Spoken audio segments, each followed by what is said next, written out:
What's up, man? It's the 16th of the year, 5786. I'm in May 3rd. Been doing this bitch 128 days. 128 days. 3761 creation of the world, birth of Adam and Eve. Chava. 3631 130 Seth, son of Adam, was born. 3526 235 Enosh, son of Seth, was born. 3436 325 Kenan, son of Enosh, was born. 3366 395 Mahalalel, son of Kenan, was born.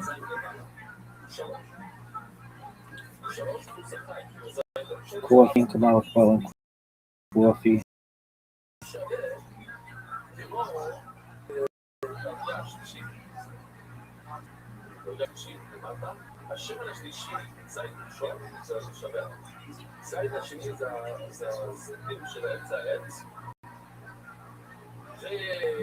Berkut Adonai Elohim Makom Sheket Shalom B'Mitzvah V'Tzilana Al Sephirah HaOmer.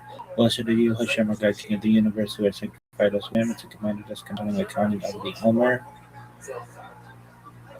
Today is 32 days, which is 4 weeks and 4 days of the Omer. May the merciful one restore unto us the service of the Beit HaMikdash to its place speedily in our days. Amen. Shalom.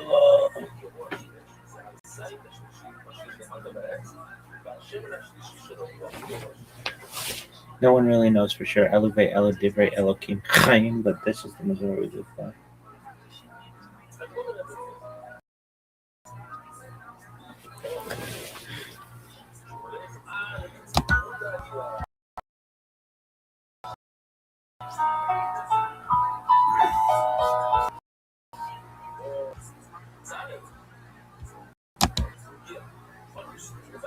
I'm Dr.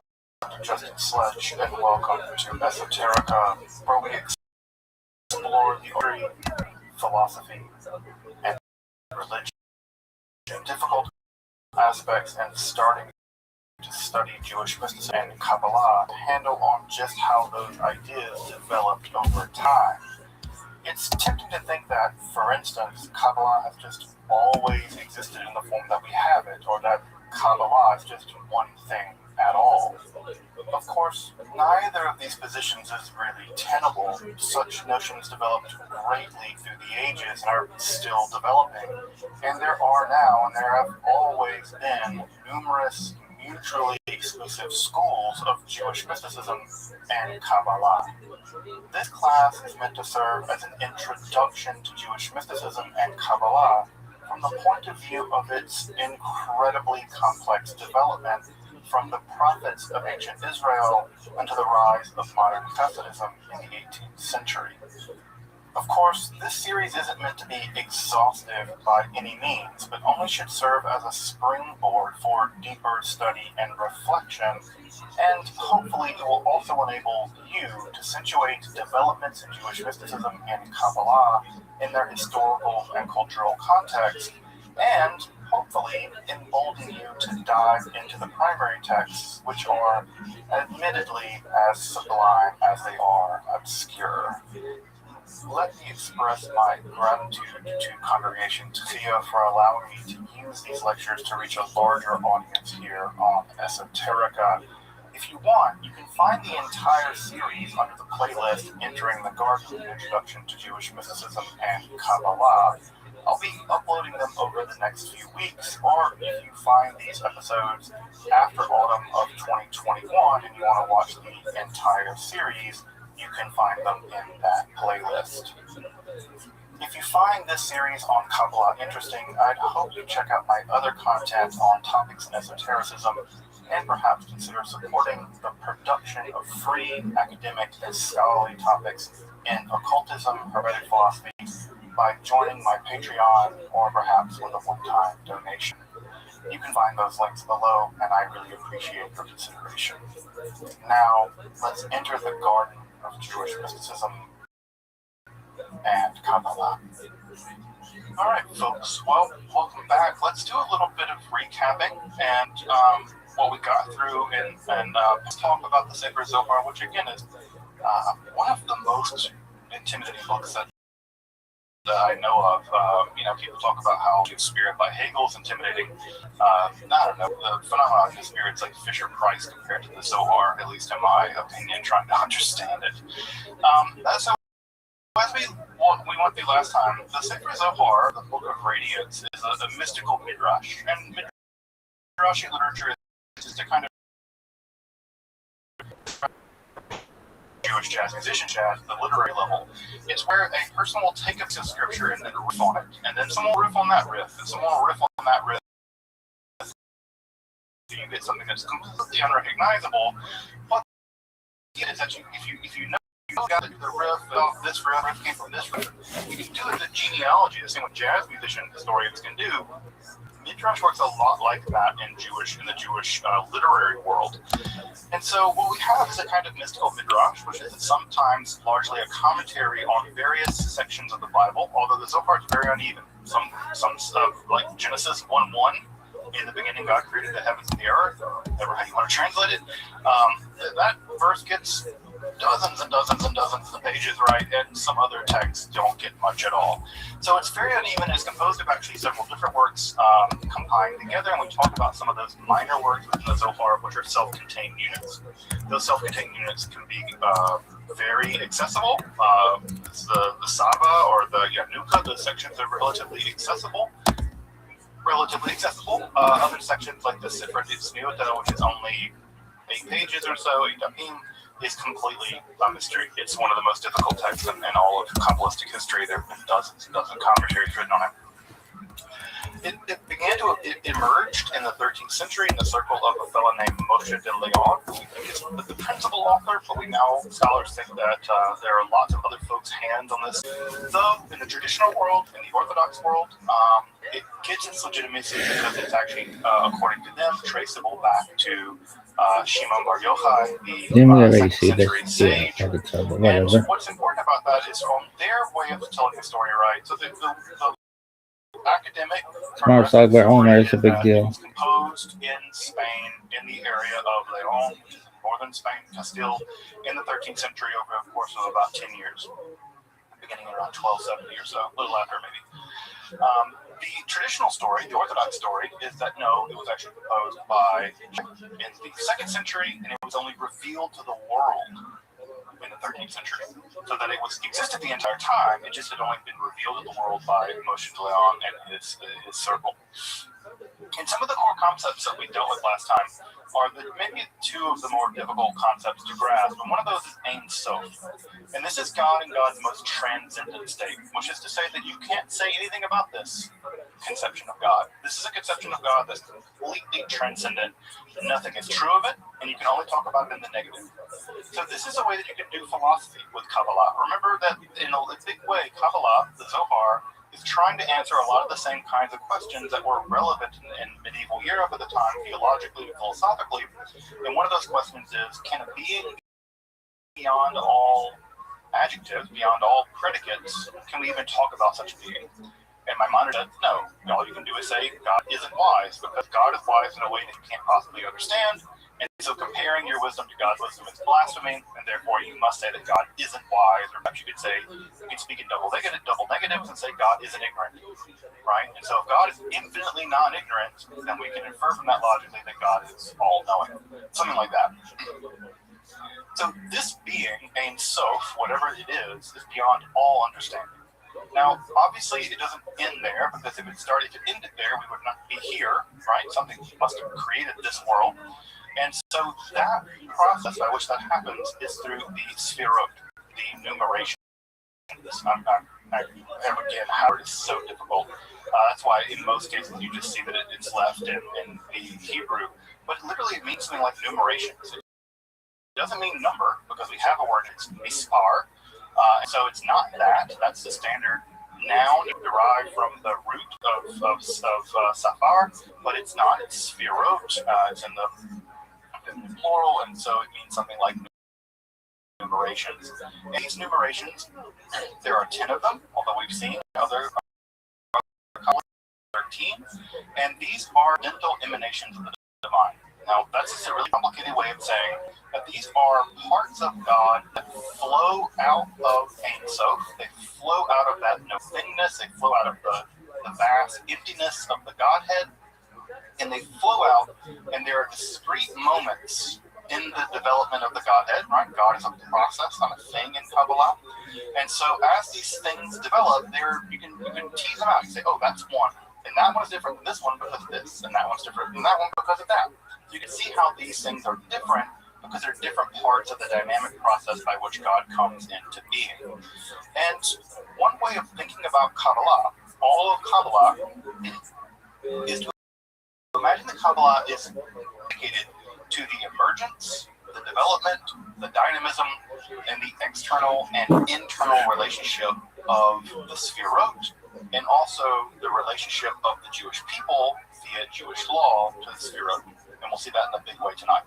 Because what's really important to grasp about the Sefirot in the Kabbalah, especially in the Sefer Zohar, is that there is absolutely no way of thinking about what they are without thinking about what Israel is and thinking about how Israel interacts with Jewish law, and that interaction with Jewish law has a direct bearing on the metaphysical structure of reality. We're going to get to the idea of Tikkun Olam tonight. This is a version of it, and as you'll see, it had nothing to do originally with giving to the poor. It had everything to do with you give to the poor, because that act of tzedakah, right, that act of righteousness, readjusts the dynamism of the Godhead and corrects the nature of God in some way, or realigns it in such a way that it brings about a new state of affairs, maybe even a messy state of affairs. So this is the two big ideas we covered last time. What is the Zohar? How was it composed? Who composed it? Those are all big, complicated questions that we had not solved until the early 20th century, the mid-20th century in many ways. We're still solving it. The original state of God is Ein Sof, without end or no thingness. Image that emerges out of Ein Sof that reaches down to our world in the form of the Sefirot, or these orations that first appear, of course, in the Sefer Yetzirah. Any questions from last time? I can feel people like to ask questions I can't possibly feel, like, why 10 and not 15? Because the Sefer Yetzirah says 10, not 11, 10, not 9. That's why. Yeah, I'm listening. So perhaps it's a trivial question, but I see Ein Sof sometimes written A-I-N, which sounds more like Ayin, or also E-I-N. It's probably just a very a difference in the two. So you would think, and it's there's a complicated pun at work in Hebrew actually. So Ein Sof written with one way of spelling with an aleph and one way of spelling it with an ayin can result in two different meanings of the word. So Ein Sof literally means without end, infinite. It's a negation. But the word ayin in Hebrew with an ayin, right, means nothing. So it means nothing, nothingness. And so there's a complex pun on this. Now, what you can do is you can, and we'll see this in a minute with the word keter, they'll pun on this, but one of the problems is just sort of the Hanukkah problem. How many different ways can you spell Hanukkah in English? Well, a lot, because there's no way of figuring out what to do with the dagation, those letters in the word Hanukkah. But there is a complex pun going on here too, right? So homophonically, it can sound like the nothingness. It could also make without end. And there'll be a lot of ideas about the idea of God and the kind of divine nothingness, which for the Jewish Buddhists out there, the Jew Buddhists, Kabbalah and Jewish Buddhism they get along pretty well. So I guess I have a follow-up question, and I mean, we're not in 13th century Spain, so I just wonder about the Hebrew, the Aramaic, and an environment that was neighboring for a good chunk of time. And people had Arabic-speaking neighbors, part of the kingdoms of Iberia. I'm wondering if they were distinguishing the pronunciation of Aleph the way like many Hebrew would, or if it's like a lot of modern dialects people you don't hear the difference. So it's just a written difference. I don't know what was going on in Castillo. I have in terms of historical linguistics, I really have no idea. My sense of it is that Sephardic Hebrew, at least now, doesn't make a distinction. I don't know when that distinction was lost. I mean, even in the Talmud, they talk about people who aren't making a distinction back then. They're pronouncing ayin and aleph as the same, and that's dating all the way back in the Babylonian Talmud. So my guess is that Sephardi Jews, of whom Moshe de Leon wasn't making a distinction. But and it's interesting, right? Because the pun only works if you don't make a distinction. If you pronounce ayin and ayin as the same, and not ayin and ayin. Because if you do pronounce those two consonants, and those are right, that's a different. One's a glottal stop, and one's a voiced frinkle fricted. If you do pronounce them differently, then the pun doesn't work. So my sense is because they like that pun, they were reading them identically, despite the fact that Hebrew could have been spoken like. And this also required me knowing something about how Maghrebi Arabic was spoken, and I certainly don't know any. So is that because of that pun that was possible to them, and no one criticizes the pun, then they must be pronouncing the two letters the same? I guess, but I'm not a historical linguist. No require me to know things about Maghrebi Hebrew or Maghrebi Arabic and Iberian Hebrew in the 13th century. That definitely know about.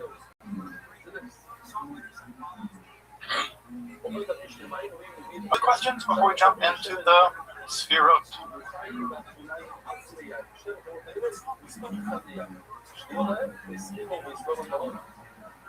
Alright, folks, there it is. The image that I think most folks who have some knowledge of Kabbalah, who've even heard the Kabbalah, have seen this image dozens of times. This is the classic image. If you just Google Kabbalah, this is what's going to come up. And I've put off putting it up because the reason why I put off putting it up is because I don't want you to get fixated on it. Because this is the image that has locked into people's mind that all of Kabbalah is this. It's about the 10 Sfirot and the Tree of Life, Eitzachak configuration. And it's not. Kabbalah is much more sophisticated. It's much bigger than this. And even this alignment that you see here on the screen right now is an ideal alignment. This alignment will never happen in our lifetime unless the Messiah comes. In the Zohar, they are very clear, the writers of the text are very clear, that this alignment is a perfectly balanced vision of what the Sfirot are. And it's very clear from the writer of the Zohar that's not the case, because the world isn't perfect. So what you're seeing is an ideal representation of the Sfirot, not as they ever have, ever in all of history, but as they will in the Messianic era, right, by Yom HaHu, when Hashem's name is one, right, when everything is unified. Then they will look like this, but not until then.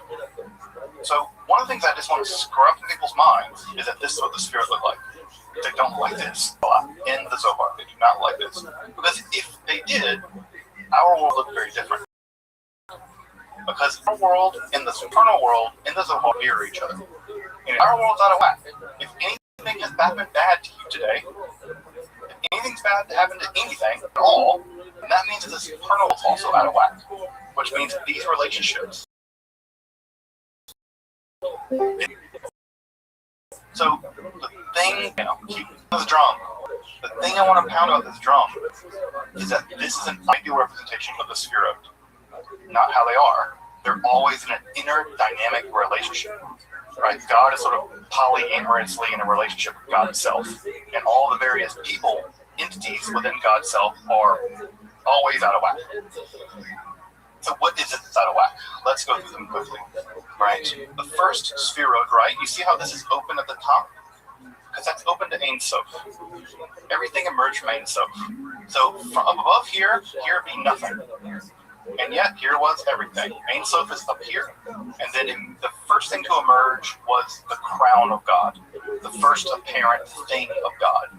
So this thing, now is the inner glory of God. It's the first moment of God's divine will. Because in order for there to be anything, there must be intentionality. And that inner intentionality of God, the first stirring.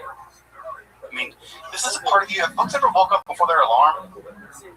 like before your alarm goes off, the thing that made you get up before your alarm, the thing that's not even conscious to you, it wasn't like you consciously decided to get up before your alarm. It's that something arose in you to stir you into consciousness, before consciousness.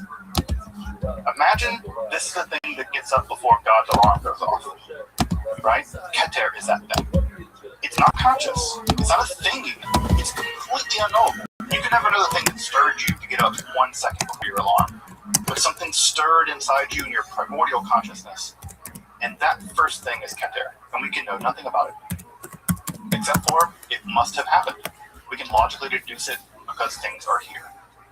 Keter is completely unknowable. And as you can see here, right, at the top, it says I am nothingness. Because it's a kind of knowable nothingness. Ein Sof is an unknowable nothingness. Keter is a knowable nothingness. Now, in order to wake up, when you wake up, you immediately come into consciousness. But if you've ever had a sort of surprise wake up, your consciousness happens to you like a flash. Everything's like, right? Like your Google map, your Google timesheet shows up, your calendar and emails and everything. It's like a flash of everything that you have to do for the day. That momentary flash that isn't even consciousness is chokhmah. It's pure, undiluted consciousness that's completely just a flash of everything that you know all at once. Now, obviously, you can't dwell in chokhmah because anything that you know coming at you all at once is a gestalt. You have to parse things out. You have to analytically think, all right, now I have to get up, now I have to get the kids up, now I have to write this email, now I have to do this and do this and do this. Your consciousness has to be compartmentalized into analytical structures. That analytification, that sounds like a real word, that analytification of God's consciousness is Binah. It's God's intelligence at some level, or God's understanding, right, as opposed to God's wisdom. So the flash and then the analyticalization of that flash. And you can see how these happen immediately. They're not brief moments. They're not like long period drawn out. These are like logical deductions.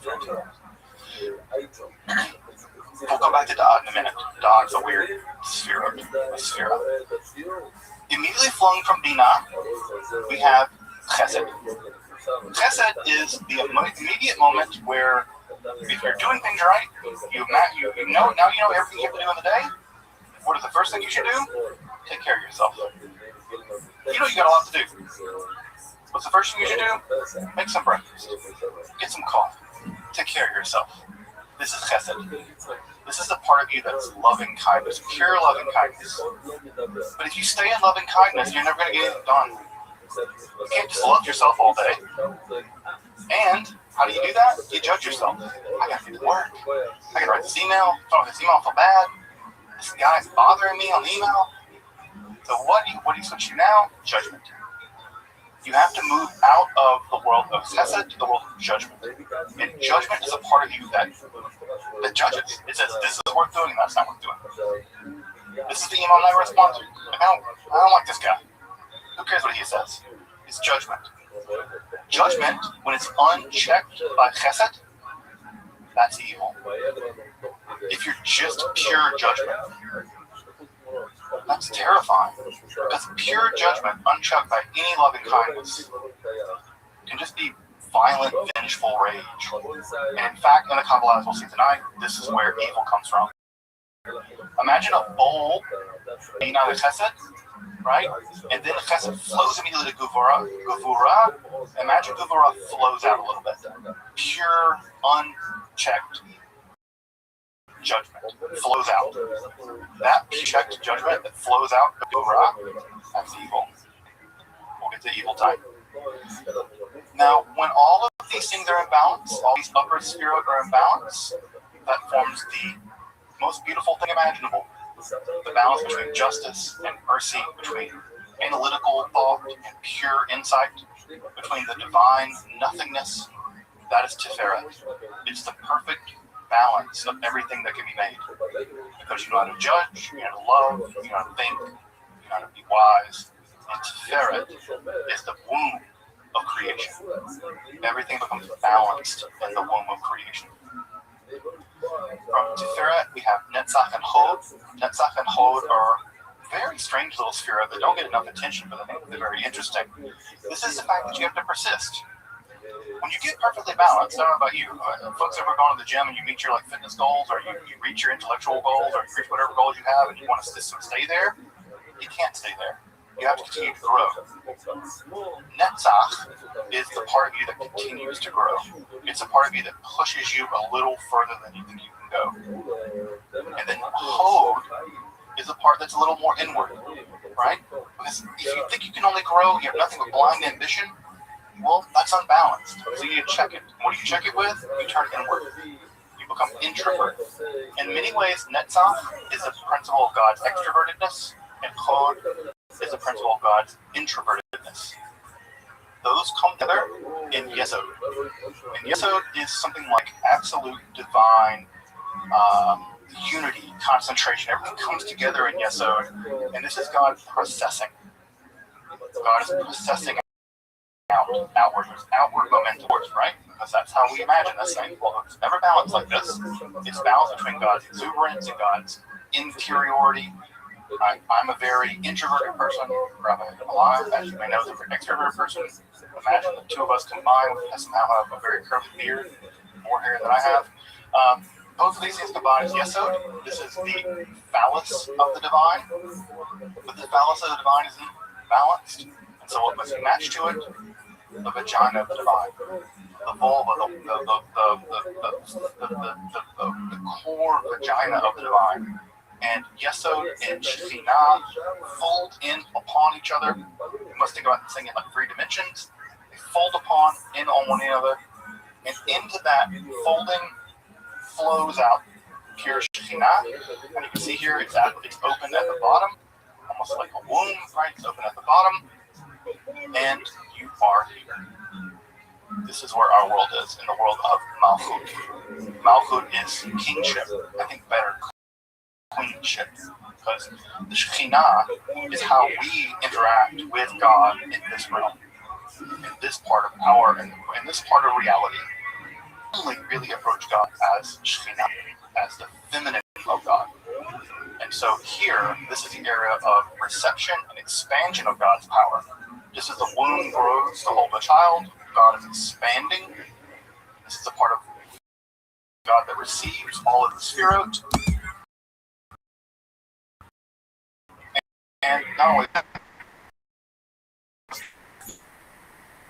we are in the world of, in a moment, we receive the Torah.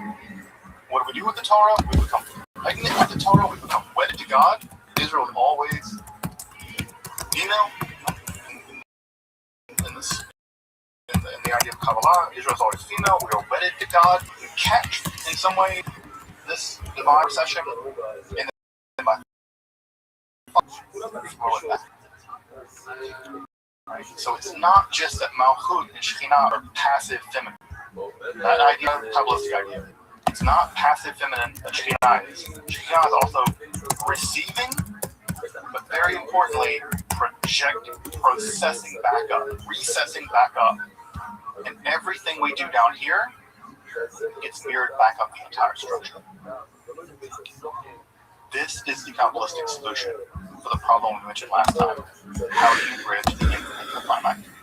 You start from the infinite recess of Ein Sof, way up here above Keter. There are these dynamic moments flowing down all the way to Shekhinah, and then Shekhinah bounces them back up. And that procession and recession continues as long as it must continue until everything is balanced. And that balance, achieving that balance, is the goal of Kabbalah. That's it.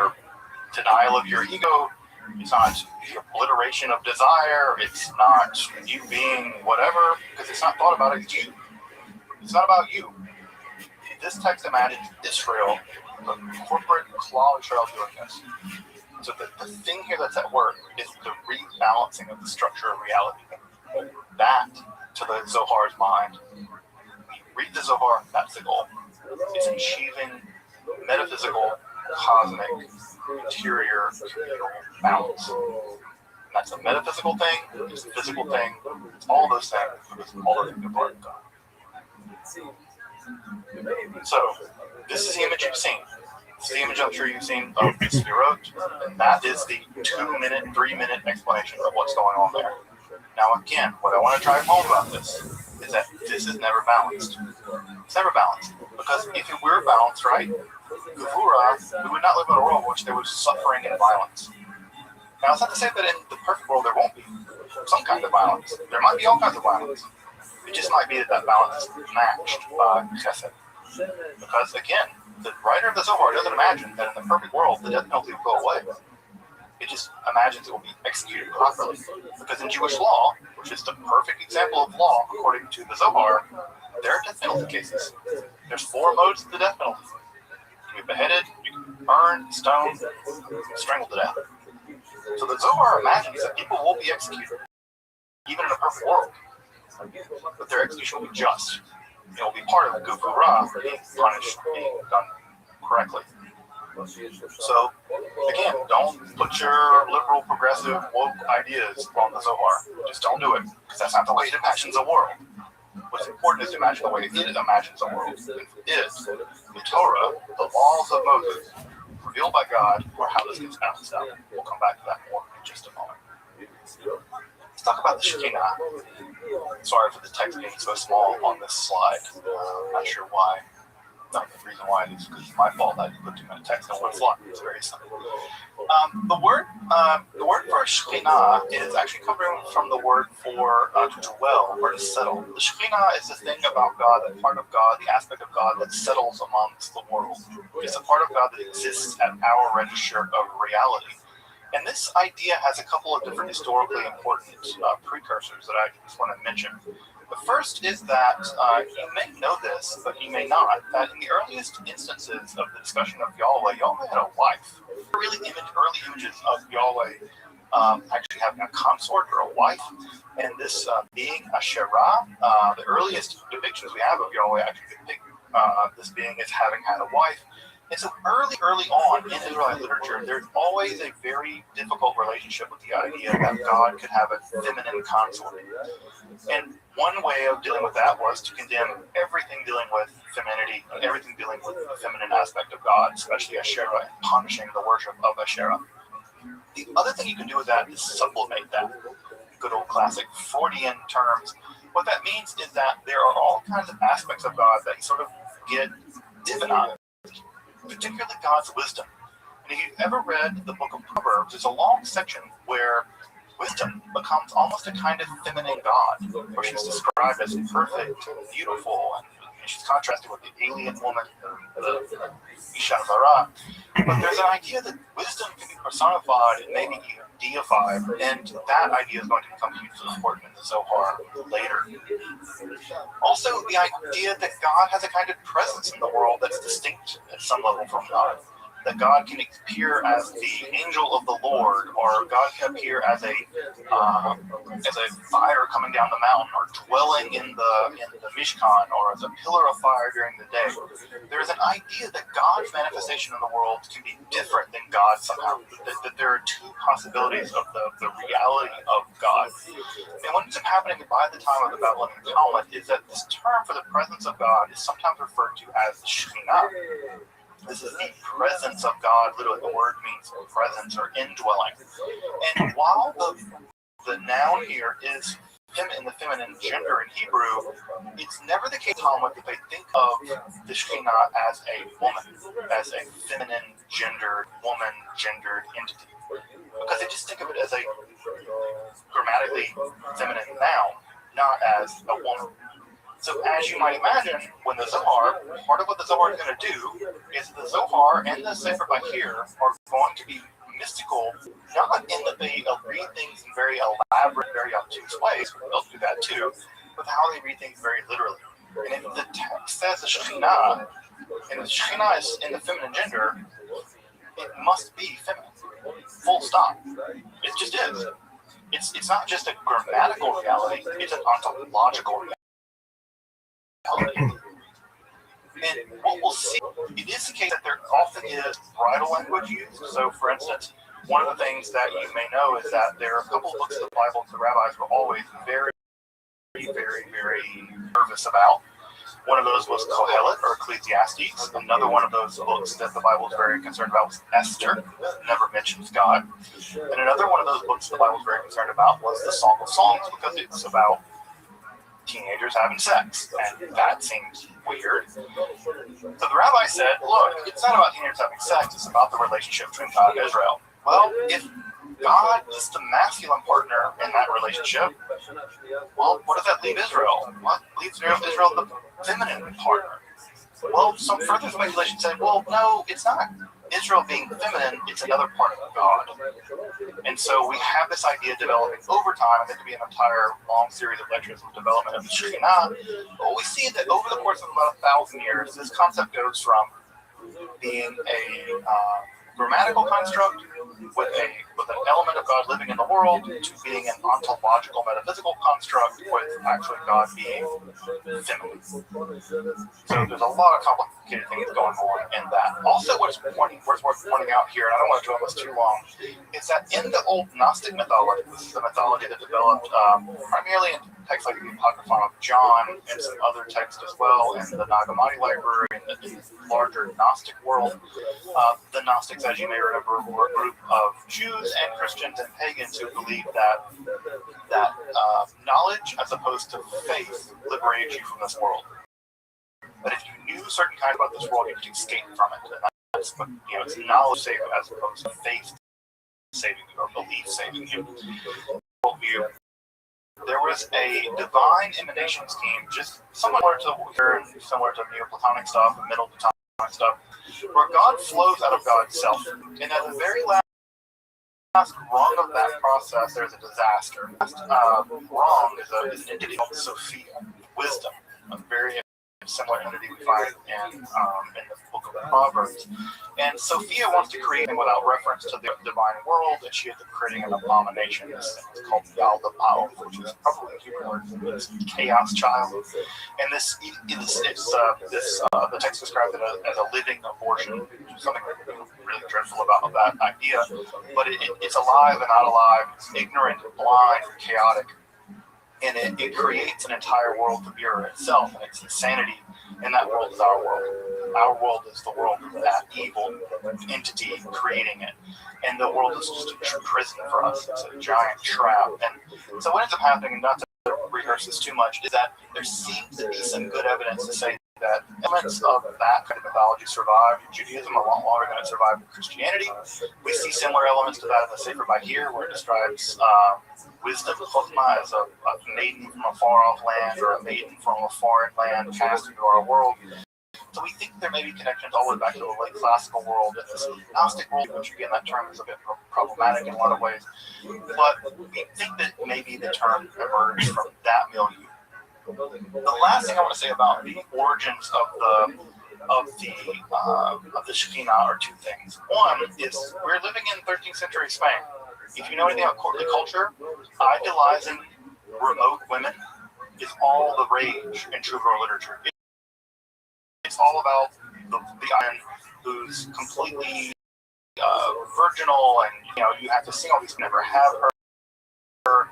This courtly literature, huge part of Spanish literature, both at the literary level but also at the troubadour level. And so there's an enormous outpouring of infinite longing for the unapproachable woman. And so we have that happening at the literary level and at the musical level and popular level.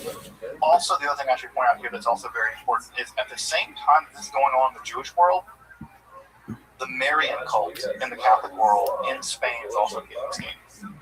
The adoration of the Virgin Mary was not always a big deal in the same way that it is now. That really began in Spain, and the adoration of the Virgin Mary was very, very popular. And so there's some reason to believe that the adoration of the Virgin Mary, that the Shekhinah, development of that, may have been a Jewish response to the larger hegemonic culture, where the Jewish response was, look, they're trying to convert a bunch of us, and what's really popular is this whole Virgin Mary thing. Well, we got that. It's not even Virgin Mary, we got God. God's a woman. God does all the stuff, the cool stuff Virgin Mary does.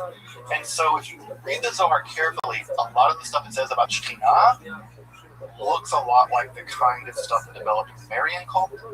And so unsurprisingly, the minority culture is mirroring in a very sort of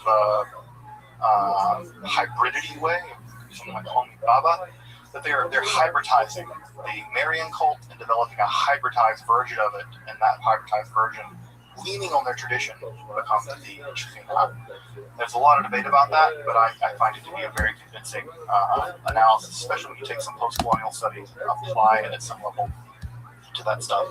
I think it makes a very compelling point about the origin of Shekhinah being something that's developed as a response to what's going on in larger Spanish culture, but literarily and in song, but also in Marian cult.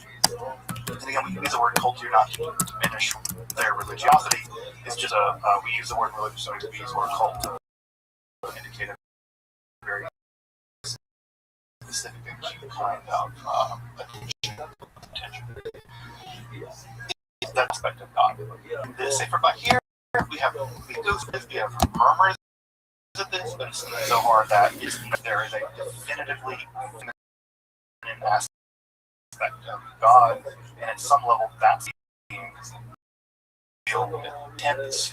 Malchut, the world of indwelling, the world of kingdom, is often tied to Rachel, who, as you probably know, is associated with mourning, and so the world is associated with color black because of all of the various spheres associated with colors, with matriarchs and patriarchs. They're all associated with all kinds of parts of the body, as you probably saw in the diagram. There's all kinds of things that get associated with it. What the writer of the Zohar does is something very interesting. When they want to find where the Shekhinah is, they will rely on the fact that anytime you see the word et in Hebrew, et, as you may know for folks who know some Hebrew, et is a direct object marker in Hebrew. It doesn't get translated. So if you want to see it, for instance, in the very beginning of Genesis, I have the very first verse of, or part of the first verse of Genesis here, right? Bereshit bara Elohim es hashamayim ve'haaretz. So Bereshit bara, in the beginning, he made, namely God, what? Es. Et. Check my pronunciation to be correct academic Hebrew. Et. God created et. Now, to read this grammatically correctly, you would say, in the beginning, he created, who created? God, Elohim, gods. Et, direct object marker. What did God create? Hashemayim ve'haaretz. God created the heavens, and further direct object marker, the earth. God created the heavens and the earth. No, because the Torah would never just throw words around. So the et here, Aleph Tav and Aleph Tav, cannot just be superfluous. They can't just be random direct object markers.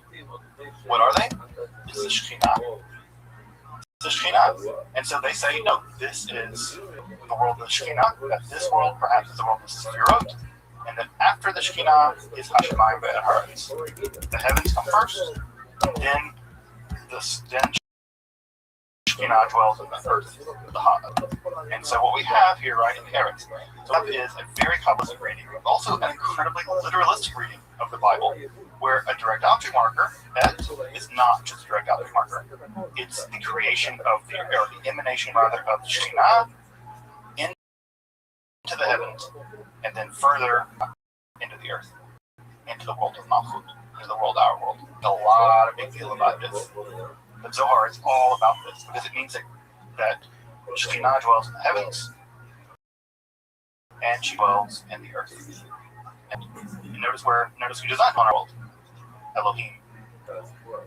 Right? Elohim, and certainly does bara. Because bara is creation, subject doing the creating. Or creates, you could say. What creates? Nothing. Right? In the beginning, nothing created. What did nothing create? Elohim. The Sefirot, and then what flowed from them? Shekhinah. And where is Shekhinah? Hashemayim ve'haaretz. For the Kabbalists, the Zohar, they see the entire structure of the Sefirot echoed in the first 6 words of the Bible. Again, not because they're reading things out of it that are unusual, but rather because they're reading it incredibly literally. So, what's fascinating about this is that, again, it shows you something about how the Zohar works in terms of Kabbalistic hermeneutics, and also why this text is very difficult, because if you don't read Hebrew very well, if you don't understand Hebrew grammar very well, then this is all basically lost on you, or could be lost on you. So what's going to happen in all of this is that the world of Malchut is joined with the supernal world in what is called Yichud, or unification. This is kind of a sacred marriage. And what's going to happen according to the world of the world, our world, is the task of our world is to take the Shekhinah, which is in exile, this idea that God's presence is in exile found in the Talmud. When Israel goes into exile, into the Galut, so does Shekhinah go into the Galut. And our task is to reunify Shekhinah, which is in Galut, in this world, the supernal world. And as we do that with the process of Jewish law, it's the case that we remarry Shekhinah, and Shekhinah remarries the upper world, and everything is like a giant block, and it all clicks into place, and ultimately everything is resolved. Everything, the imbalance is resolved. Now, why does that imbalance happen?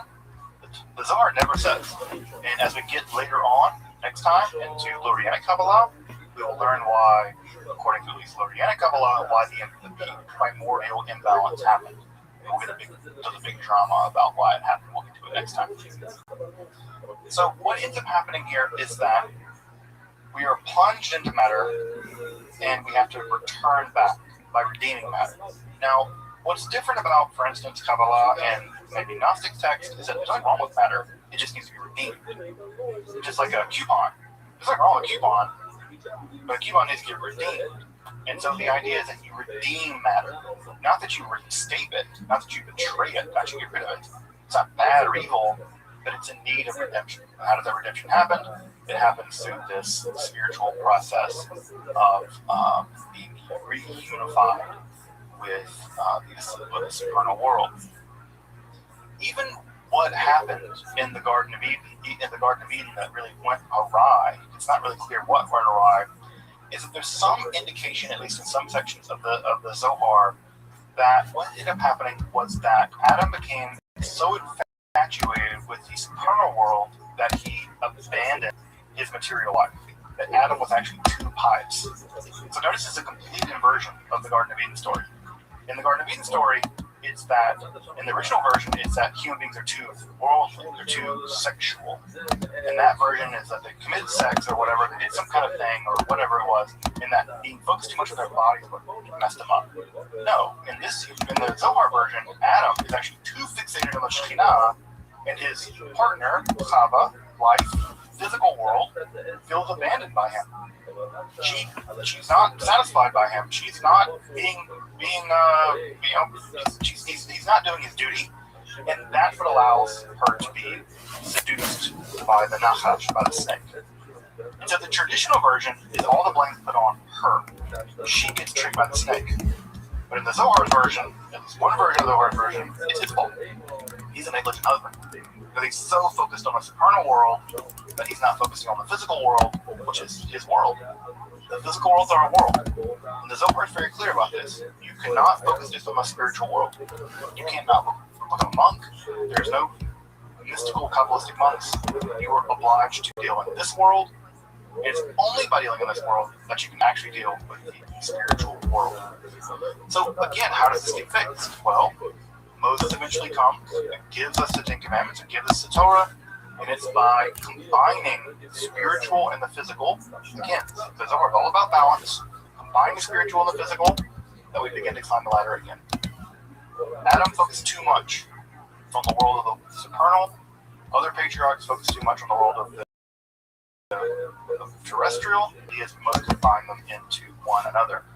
And this becomes incredible. The language here is always incredibly sexual. The language is, the Zohar is very at home with sexual language. Sex is part of human life. Sex is part of religious observance. You have to have sex. You're obliged to be fruitful and multiply. Again, it imagines of course, it's imagining a very hyper, heteronormative way of thinking about this. Although I think at the edges of the text, there's a lot of interesting homoeroticism, and there's a lot of queering stuff that one can do with the Zohar in a way that I think is very, very rich. Not that queer people, trans people have done incredible things with the Zohar that have shown this text. It's hyper heteronormative, but at the same time, many of the ideas it commits itself to don't conform to that. It can't logically. So there's been all kinds of cool studies to show that those categories break down a little bit under the hood or under the sheet of the Zohar. There's a lot more happening here.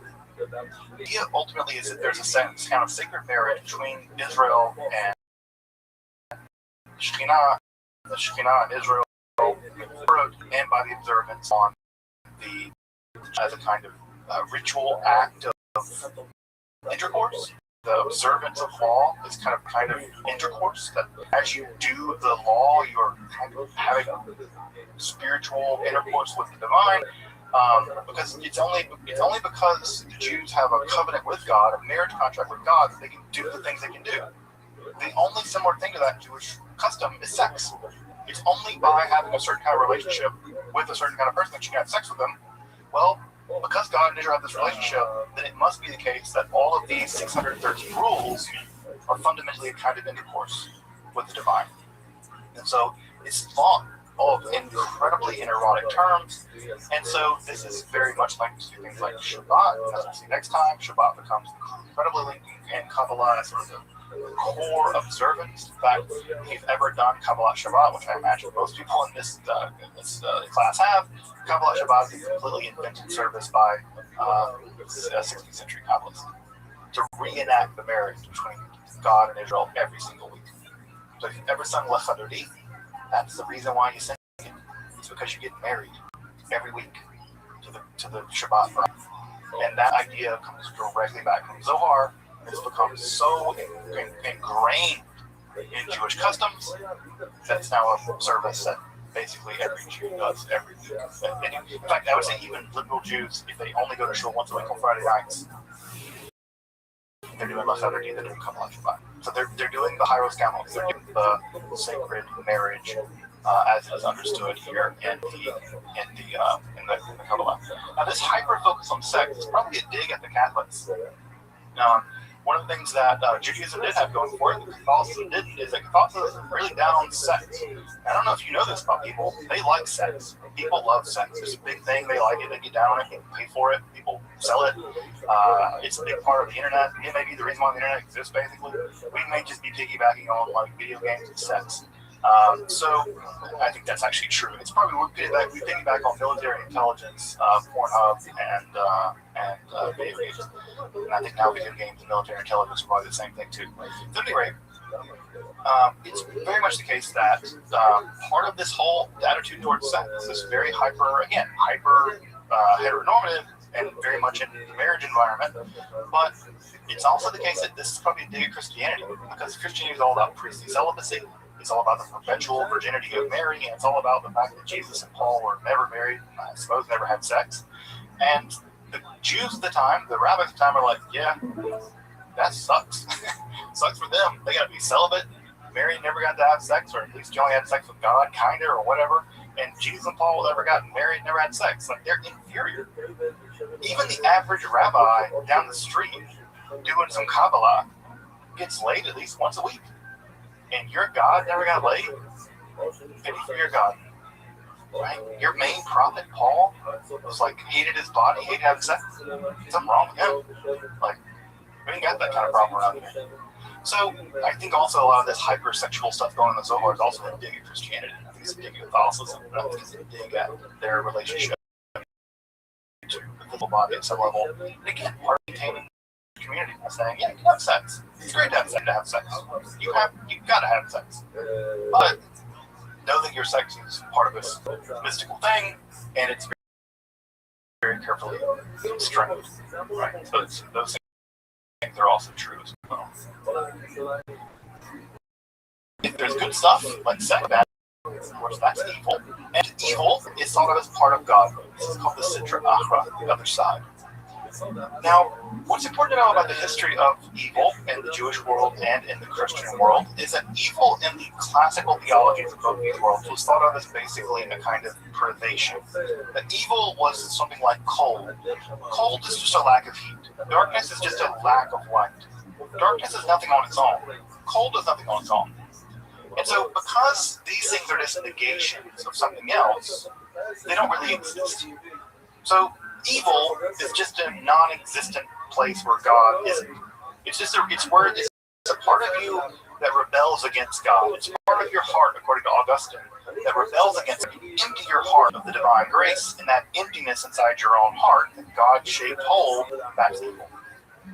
And because Satan is just a pure rebellion, Satan's just pure negation. Well, this is true of Neoplatonism. It's true of lots of different traditions within Christianity, Judaism, and Islam. The rabbis of the Kabbalah, especially in the Castilian Kabbalah and Zohar, say, no, evil's real. And it's not hard to imagine why a medieval Jew could be very convinced of the reality of evil. Evil was part of their world. I mean, they didn't face pogroms. They knew about pogroms. They didn't face annihilation the way they did in Germany. But the creeping reality of the Reconquista, who in their right mind in 3rd century Spain had any pretensions that once they were done with the Muslims, were not going to come for the Jews. Evil was real. So we're not going to have this philosophical horse crap. We're not going to have this idea that evil's not real. Evil's real, and if evil's real, it must come from God, because it's from God. Everything flows from Ein Sof. So where does it come from? Well, we'll think back to this image, and we talked about this a minute ago. So Keter flows into Chokhmah. Chokhmah flows into Binah. And and again, you can imagine sort of a rush of water, rush of light. As it rushes out, it sort of gets caught by Chokhmah.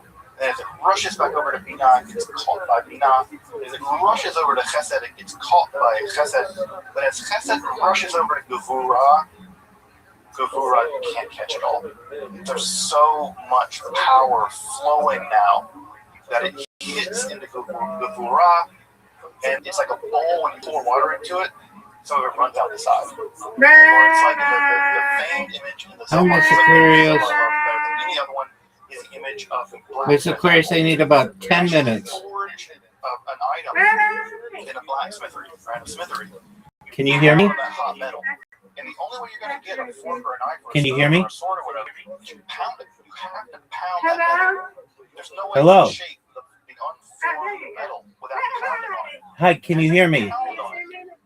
I need like 10 minutes. Shards of metal fly off. Dross of fork Yes, out. ma'am. And it's an inevitable part of creating something. When you create something, it Thank you. throws off sparks. And those sparks are burning, dangerous, Yes, ma'am. and they're dross, they're wreckage. In the Zohar, that wreckage, that dross, those sparks of pure Gevurah, pure rage, righteous rage, you can imagine what ends up happening is that it flows out and it coats the entire backside of all of the other Sefirot. Like a kind of evil coating of darkness, a kind of hatred, a rage, an inversion of each one of these. As it coats the backside of them, that forms another reality. And that other reality is the world of the Sitra Achra, the other side. These are like inverted, evil, negative image Sefirot. So horrifying, the first three don't even survive. They're so absolutely evil that the will of God destroys them, that they are annihilated. They can't even exist at all. They implode in their own absolute negativity, like a black hole or something.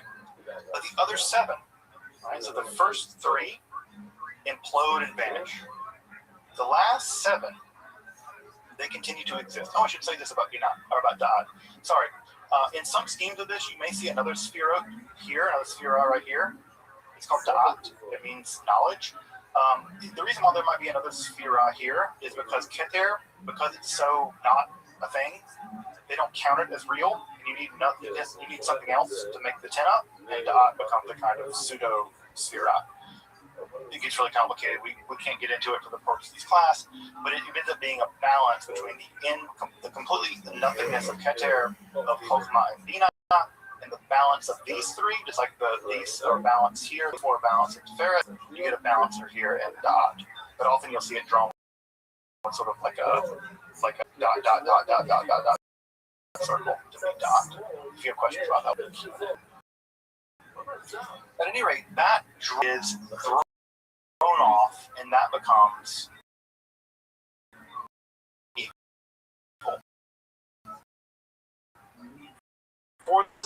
evil's real. It's a necessary aspect of refinement.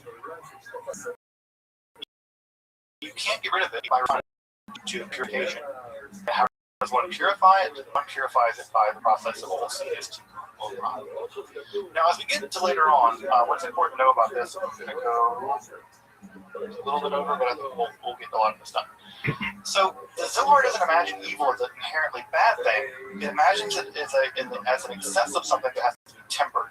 And you temper it by rectifying it, by fixing it. And in the later Lurianic Kabbalah, we'll get to this later on, this becomes the shards of the klipot, these demonic entities, demonic angels almost, that rule the world of darkness.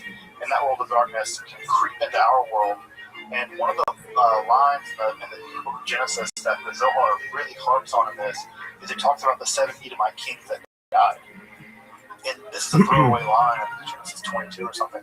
It seems like that these lines don't have anything to do with anything. There's a bunch of Edomite kings that died. No, not for the Zohar. They're the primordial evil worlds that exist. And you have to deal with them. You have to deal with them by rectifying. And the thing that the Zohar is the most worried about, the thing that it harps on the most more than I think anything else, is the same kind of thing the Catholics harp on. And that's masturbation. My God, the Zohar is horrified of sexual sins, especially masturbation. And there's the idea that if one wastes seed, then that seed, semen, sort of lying there becomes demons. It just becomes like more and more and more demons. It's more imbalanced and more tilted to the side of the other side. Also, the uncleanliness of supporting this is a completely hard world. In fact, so much so that because of primordial sin of Eve, she is the sort of representative of evil in the world, because her menstrual blood is let off by her menstrual cycle, and the menstrual blood is just like the dross thrown out in the process of creation, where creation sort of didn't occur. Baby wasn't born. Again, this is all super problematic in lots of ways. But the idea is that the blood flowing out of her mirrors the dross thrown off in the process of creation, whereby you get this sort of not createdness. And there's a ton of interest in evil. The Zohar abounds in discussions of evil, and it's probably leaning very heavily on discussions of evil to be found in the earlier Kabbalists of Castile, the Cohen brothers. They were very interested in evil. They wrote the treatise of the emanation of inside. And so there are tons and tons of things about evil, especially anti-Gentile stuff. So we have to be very honest. The Zohar hates Gentiles. Overwhelmingly thinks Gentiles are corrupt, evil, dangerous, and bad. This is not an ecumenical text.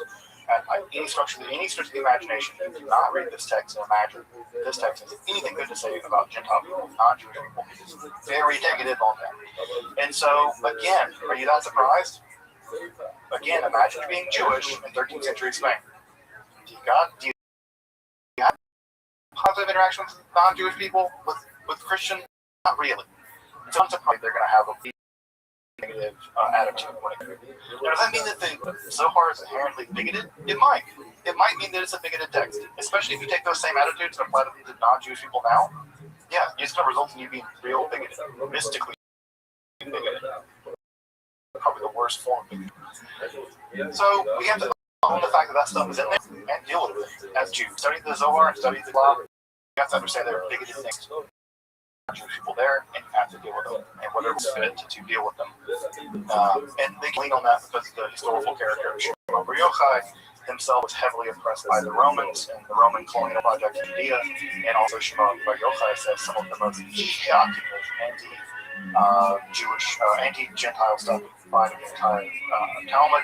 I think he said the only thing that the Gentiles and snakes share the same thing in common. They're both better without heads. That stuff is terrible. For those of us who non-Jewish people are a huge part of our life, that stuff is unconscionable. It's there. It's in the Talmud. It's in the Zohar, and we have to deal with it. You shouldn't ignore it. It's there. Now, can anti-Semites pick up on that stuff and claim that the Talmud is racist and hates Gentile people, and they can do the same thing about the Zohar? They don't know the Zohar very well, so they won't do that, but it's there too. Just so you anti-Semites know, you can can also attack us with the Zohar. Because I don't have the time to actually read this stuff.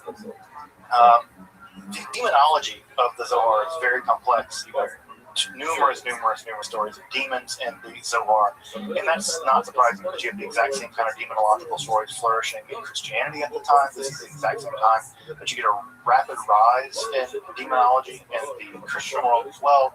And so, again, unsurprisingly, Jewish and Christian demonologies are sort of developing at pace with one another at this time period, and eventually this will give rise to the concept of the Dybbuk.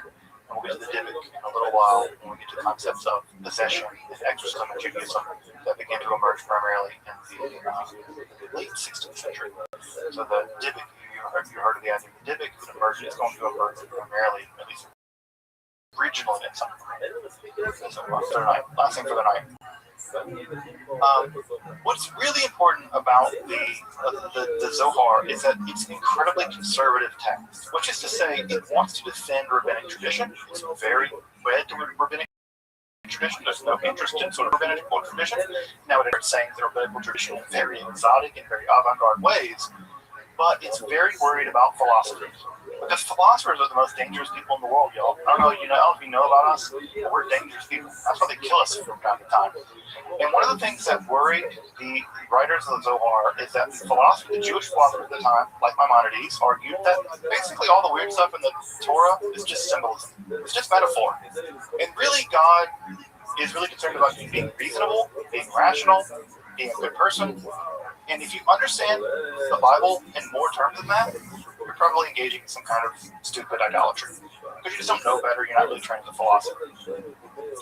The danger with that, folks, is that Jews are facing an overwhelming pressure to convert beginning at this time in the 13th century. Very strong pressure to convert.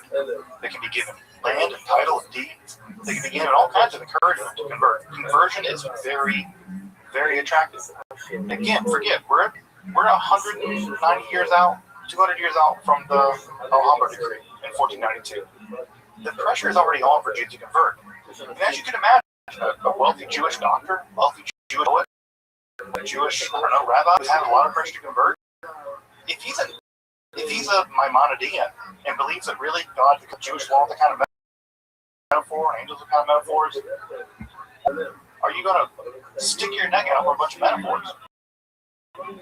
If Jesus and God and Moses and they all kind of come out the same in the wash, you get to keep your job and you should get new land, you best believe those people converted not because they hated their religion, but because they were educated for perhaps too much, that they can say, look, I can still worship my God inwardly, I can still believe in all the things I believe in, and I can pray in a church. Because praying in a church gets me deals, gets me a deal, gets me a title. So why not convert? The Zohar says, because you mess up all of reality. That's why. You stupid, dangerous, bad Jew. Why? Because the very way that you the very way that God engineered reality was that you reverse engineer and correct it by following the Torah. You have to understand what are called the Ta'ameh Mitzvot. And Ta'ameh Mitzvot are the reason for the commandments. The commandments in the Torah are not random. They're not made up things. When God says put tefillin on, when God says wear tzitzis, when God says honor the Sabbath on this day, not Sunday, when God says do this, God's not telling you random things. God's telling you that this is a roadmap, not just a roadmap for piety, but a roadmap for the reconstruction of reality. This is how you fix the world. And not only that, God's telling you not just to follow these rules because you should follow. God's telling you to follow the rules because God follows them. God kept Shabbat. God puts on the felon. God does everything that you're supposed to do. This is Imatopsy Day. The task is not for you to do a bunch of rules. The task is for you to follow the rules because God does those rules.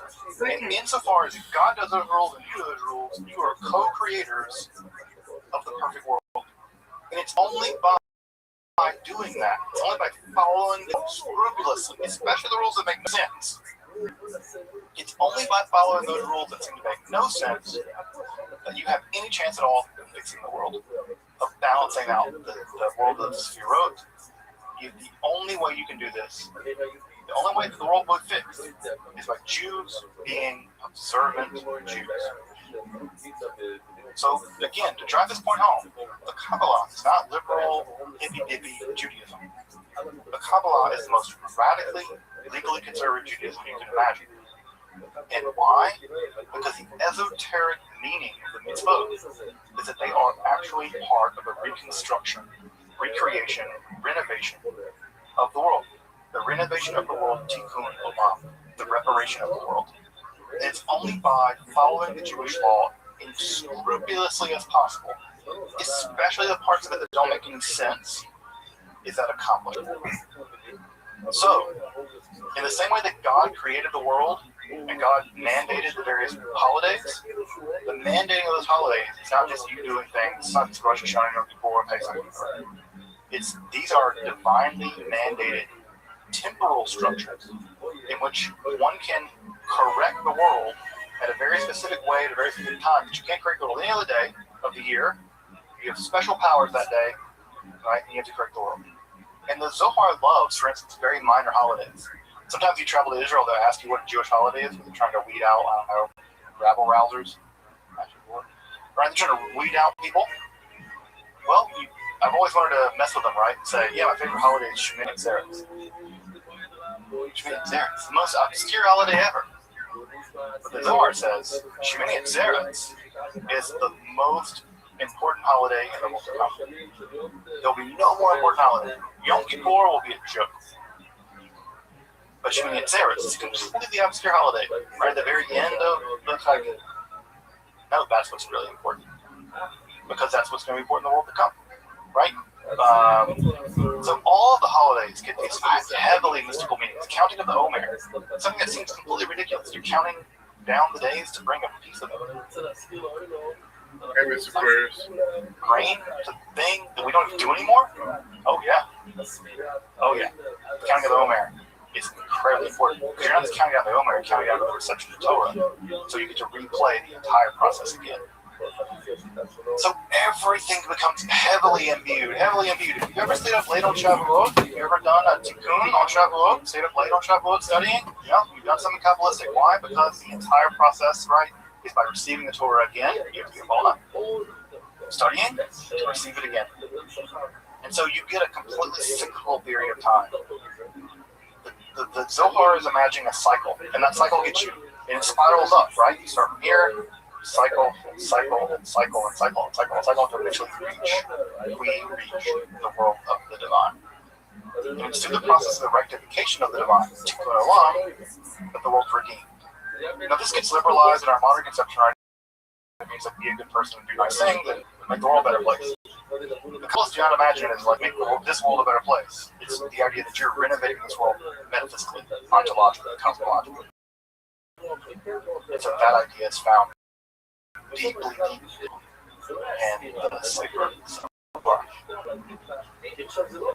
So folks, these are the major things of the Zohar. These are the big things. If you were to argue these things over and over and over again, it's like again, it's like jazz. They're gonna take these things and play them over and over again. The other things are the minor things that are important. These are the big things. And so the Sefirot, the Shekhinah, balancing of the Sefirot, the idea of the Sitra Achra, the theory of evil, and the idea of the Torah and Mitzvot. These are the big themes that dominate the literary text that is the Sefer Zohar. What we're going to pick up with next week is how this thing became scripture. How did anyone believe this was true? This book just appeared, and people are like, yeah, that's it. That's the roadmap for the recreation of all beings. Is this dude in Spain? And so people were skeptical, and we'll talk about how this became scripture, how this went from being a weird collection of texts at Newark Airport and hit the light pole, a United Airplane.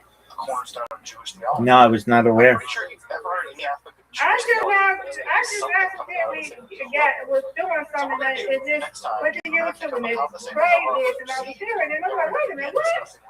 And it said a plane landed at Newark Airport. It hit a light pole trying to land at Newark Airport. I said, what is wrong with this? But you know what? Some of these planes do be going low because these Delta planes, every time they want to go and down the thing,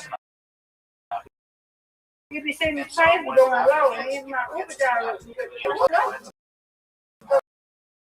low. Now, I have heard that how to do it too. So that's not And good. they supposed to be behind the, I believe they do sometimes, or they probably landed too close or too soon. I don't know, Miss Aquarius. Welcome back, and thank you for joining me as I explain. I think they landed too soon. I don't know. I don't know if they. I don't know. I just don't know what. But you know what? They need They do need They need a lot of practice. A lot of people control